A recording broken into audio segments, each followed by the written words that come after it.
Good morning, welcome back to my new vlog. So ఇగో ఇప్పుడైతే బండి అయితే ఛార్జింగ్ పెట్టడానికి అయితే పోతున్నా.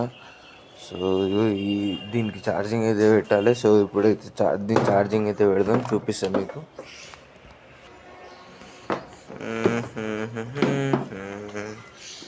ఇది తీసుకున్నాం. చలో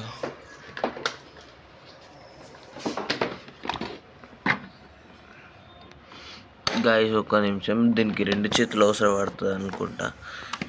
పడది కావచ్చు, 2 చేతులు ఏం అవసరం లేదు. పెట్టేసిన. సో ఛార్జింగ్ అయితే పెట్టిన, స్విచ్ అయితే ఆన్ చేసిన. సో చలో ఎక్కుతుంది. చలో ఇంకేదన్నా ఉంటే అప్పుడైతే మళ్ళీ కలుద్దాం. చలో బాయ్. టైం అయితే ఇప్పుడు 6:30 దాకా అవుతుంది. ఇగో నాకు కాళ్ళేమో పట్టింది, మెట్లు చక్కగా దిగొస్తలే. నిన్ననైతే నడవనికి కూడా చక్కగా రాలే, కానీ ఇప్పుడైతే నడవనికి అయితే వస్తుంది. ఇప్పుడైతే ఇగో పొద్దున్న ఛార్జింగ్ పెట్టిన బండిని ఇప్పుడు దిగనీకి అయితే వస్తున్నా. 100% అయి ఉండొచ్చు. జమాన్లకు అప్పుడు పెట్టిన 9కో 8కో పెట్టిన, అయ్యి ఉండదు. ఇప్పుడు దీన్ని మడత పెట్టి కలుస్తా.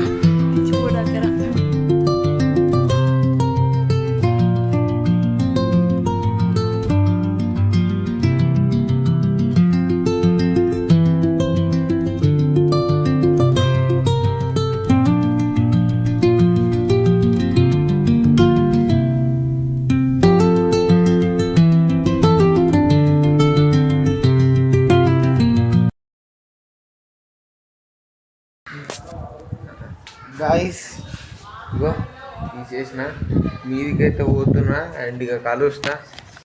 ఇగో గాయస్ ఇగో చూసుకోవచ్చు. వాన మొత్తం వాన మూగులైతే అవుతుంది. ఇగో మొత్తం చీకటి అయిపోయింది.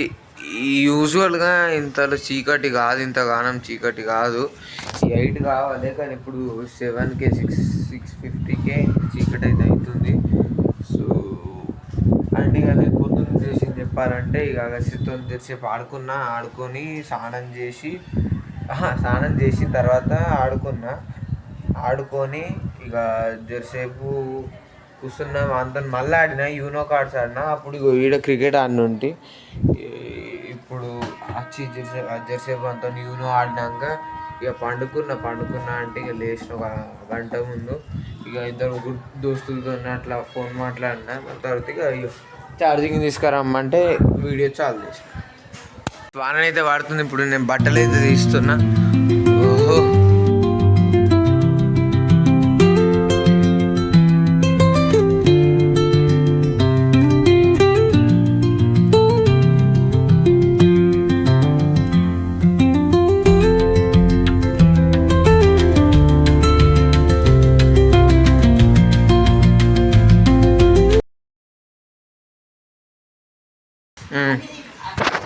చలో అయిపోయింది గాయస్. ఇప్పుడు కిచెన్లోకి అయితే వచ్చినాం. ఇప్పుడు కుకింగ్ వీడియో అయితే షూట్ చేస్తున్నాం. ఏజీస్ కిచెన్ అని ఒక ఛానల్ క్రియేట్ చేసినాం. ఇప్పుడు దాంట్లో కుకింగ్ వీడియోస్ అయితే అప్లోడ్ చేస్తున్నాం. సో సబ్స్క్రైబ్ చేసుకోండి గాయస్. కరెంట్ అయితే వచ్చింది. ఇక బట్టలు తెచ్చినా కదా, అండ్ ఇక బట్టలు ఇన్ని ఉన్నాయి. ఇక తిన్నాము. ఇంకా ఏం లేదు, ఎడిటింగ్ అయితే చేయాలి. అండ్ దానికన్నా ముందు ఒకటి ఏంటంటే, ఇక పెట్రోల్ పైసలు మస్తు పెరుగుతున్నాయి గైస్. పెట్రోల్ వార్ వల్ల అమెరికా, ఇజ్రాయెల్, యుఏఈ అవన్నీ వార్లలో ఉన్నాయి. ఈ వార్ వల్ల మన పెట్రోల్ ప్రైస్ అయితే పెరిగింది. ఎందుకంటే ఇప్పుడు ఈ వార్ ఇరాన్ ఇంకా ఒక ఏరియా మధ్యలో నుంచి ఆయిల్ అయితే ఇండియాకి 80 కాదు కానీ 40-50% దాకా ఆయిల్ అటునుంచే వస్తుంది. ఇండియాకి మేజర్గా ఆయిల్ వచ్చేది అటునుంచే కాబట్టి ఇక ఆ రూట్లో వార్ అవుతుంది కాబట్టి కమర్షియల్ షిప్స్ అన్నా లేదంటే ఇప్పుడు పైసలు ఇవ్వన్నా తీసుకుపోవడం చాలా చాలా రిస్క్, తీసుకుపోనీయరు కూడా. ఇక ఆ ట్రేడ్ అందుకనే ఇక కొంచెం క్యాన్సల్ అయిపోయినట్టే అయ్యింది. అందుకనే ఇక ఇండియాకి ఫ్యూయల్ రిజర్వ్స్ చాలా తక్కువ ఉన్నాయి ఇప్పుడు. హైదరాబాద్లో చూసుకుంటే చాలా ఫ్యూయల్ స్టేషన్స్లలో బంద్ అని చెప్పి పెట్టి ఇక పెట్టేసిర్రు. అంతే, బంద్, అది ఫ్యూయల్ లేదని చెప్పారు కొన్నిట్లల్లో. కొన్నిటి దాంట్లో అయితే లైన్లు. ఈవెన్ దుబ్బాకలో ఇట్లా మా ఊర్లో ఇట్లా ఓ లైన్లు ఉండే, సిద్దిపేటలో ఇట్లా చాలా లైన్ ఉండే.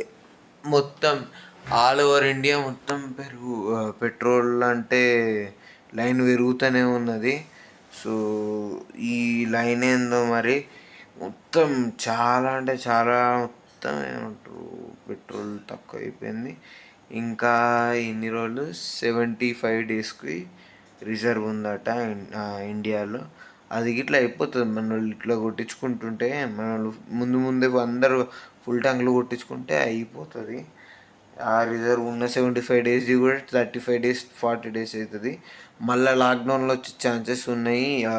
మోడీ గారు అయితే చెప్పారు లాక్డౌన్ వచ్చే ఛాన్సెస్ ఉన్నాయని. ఏం పాడు లాక్డౌన్ వచ్చినా రావచ్చు. ఎందుకంటే ఇప్పుడు ఫ్యూయల్ రిజర్వ్స్ లేవు. ఇప్పుడు మన ప్రతి ఒక్కరు బయటికి వెళ్ళాలంటే బండి మీద, అందరు బండ్లు బండి మీదనే పోతారు. కార్లు, బండ్లు, బస్సులు అవన్నీ పోవాలి. ఇప్పుడు అవన్నీ నడవాలంటే ఫ్యూయల్ కావాలి. మరి ఫ్యూయల్ రిజర్వ్స్ వెళ్ళినప్పుడు ఇట్లకించి నడుస్తాయి. ఇక అందుకనే లాక్డౌన్ పెట్టడానికైతే వాళ్ళు ప్లాన్ అయితే చేస్తుర్రు. సో ఏమవుతుందో ఇక అయ్యిందైతే అవుతుంది. ఇక మిగతాదంతా ఇక ఎట్లా నడుస్తారు నడవనియాలి, మనం చిల్లుగా ఉండాలి. ఇక ఆ వాడు ట్రంప్ గాడు ఎందుకు ఎత్తుండు, వానికి ఏం పిచ్చిలో వేసిందా, వానికి ఏమైందో అర్థమవుతలేదు. వారెందుకు ప్రశాంతంగా ఉండనీకి రాదా? ఏదో ఒకటి ఉట్టి వాళ్ళు గెలిపించుకుంటారు. వాళ్ళు వాళ్ళు కొట్టుకొని చావక పక్కన ఉన్న దేశాలందరినీ ఇబ్బంది పెడతారు వార్ వల్ల. ఇక ఏందో ఇది అర్థం కాదు. ఈ లాక్డౌన్ వస్తే మళ్ళా ఉన్న చదువులు సంకనాకపోతే. ఆల్రెడీ అప్పుడు నేను 6th ఉన్నప్పుడు వచ్చింది, 6th 7th 6th ఉన్నప్పుడే వచ్చింది. అప్పుడు సంకనాకపోయింది. ఇప్పుడు ఇట్లా మళ్ళా సాయిరామ్ సంకనాకపోడే అనుకుంటే నాకు తెలిసి ఏంది మళ్ళీ లాక్డౌన్ వస్తే ఉన్న చదువు మొత్తం పోతుంది. ఆల్రెడీ ఆడనే మస్తు మంది చదువు మీద ఇంట్రెస్ట్ లేకుండా పోయింది. చాలామందికి ఆడనే ఫోన్లు, లేట్ నైట్ ఉండు ఇవన్నీ అలవాటైనాయి ఆ లాక్డౌన్లో. దాని తర్వాత ఇప్పుడు మళ్ళీ కూడా ఇప్పుడు ఇట్లా లాక్డౌన్ వేస్తా అంటే ఇక అందరు అవారాలు, పిల్లలందరూ అవారాలు తయారవుతారు. పనులు దొరికాయి, గడవది టైము ఎట్లనో అనిపిస్తుంది. ఇక ఏమవుతుందో కానీ. సో ఇక సరే మరి. ఇక ఈ వీడియో కింద నచ్చినట్టయితే లైక్ చేయండి, షేర్ చేయండి. ఛానల్ కొత్త వచ్చినట్టయితే సబ్స్క్రైబ్ చేసుకోకపోతే మాత్రం సబ్స్క్రైబ్ అయితే చేసుకోరి. Till then take care, bye bye, చలో బాయ్.